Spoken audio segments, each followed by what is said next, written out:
Les transformateurs électriques font partie du paysage. Pourtant, nous ne réalisons pas le rôle crucial qu'ils jouent dans notre vie quotidienne. Sans eux, l'énergie électrique brute serait pratiquement inutilisable pour le commun des mortels.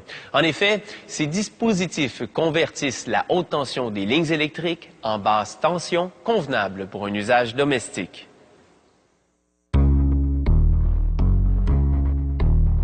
Les transformateurs abaissent la tension et l'intensité du courant des lignes électriques afin que vos appareils électroménagers ne reçoivent pas une surtension. Pour fabriquer un transformateur, il faut d'abord deux matériaux, du papier enduit d'époxy que l'on colle à un bloc de bois et une bande d'aluminium de 3 mm d'épaisseur, un métal qui résiste à la chaleur produite par un courant à haute tension. Les deux matériaux sont fixés au bloc, puis on le fait tourner. Le papier isolant et l'aluminium s'enroulent ainsi ensemble. Les ouvriers y soudent une barre omnibus en aluminium qui enverra le courant à basse tension hors du transformateur.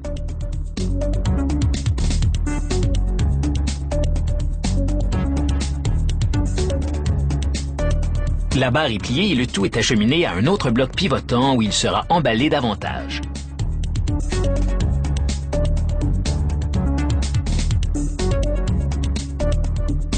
Le papier isolant est enduit d'époxy des deux côtés. Cette colle fondra au cours du processus de fabrication et collera plusieurs composants.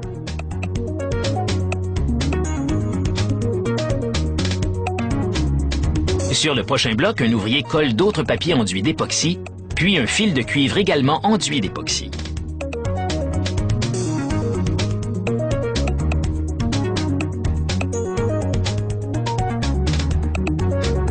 Il enroule une couche de fil pour recouvrir le papier, puis répète le procédé afin de former une deuxième couche de fil de cuivre.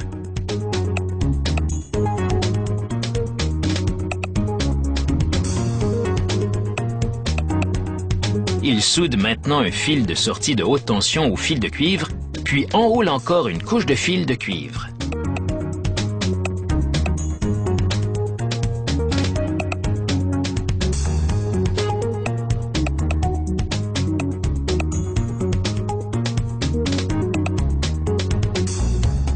Il soude alors ce qu'on appelle le fil de connexion, soit le fil qui ressort du cylindre du transformateur. Puis attache des fils recouverts de vinyle qui seront reliés aux diverses tensions qui sortiront du transformateur.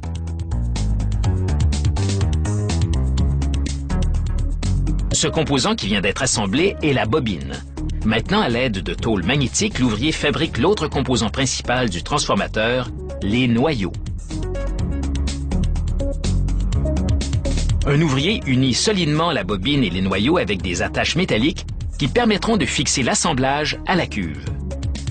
Il envoie ensuite l'assemblage au four où il cuira pendant 8 heures à 135 degrés Celsius. La chaleur élimine toute trace d'humidité, ce qui améliore l'isolation. L'époxy a lié le papier, la bande d'aluminium et les fils de cuivre. L'assemblage est alors placé dans une cuve d'acier. Les ouvriers fixent un joint statique en caoutchouc autour du périmètre à l'aide d'un marteau, puis boulonnent un conducteur de terre. Ils insèrent ensuite des traversées thermoplastiques. Le fil de basse tension est relié à ces dernières, puis elles sont boulonnées à la cuve.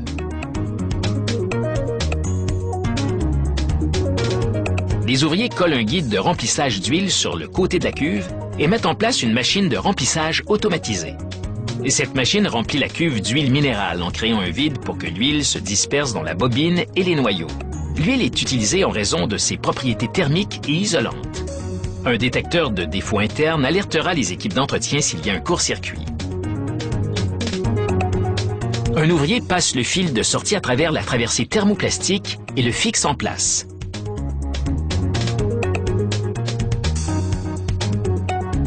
Voici le connecteur à haute tension. Le couvercle de la cuve est maintenant boulonné. La transformation, pour ainsi dire, est terminée. Avant d'être mis en service, le transformateur doit subir quelques tests vraiment électrisants. Cet équipement simule un éclair de 145 000 volts afin de vérifier si le transformateur résistera s'il est frappé par la foudre. Il est ensuite immergé dans un réservoir d'eau pour vérifier s'il y a des fuites.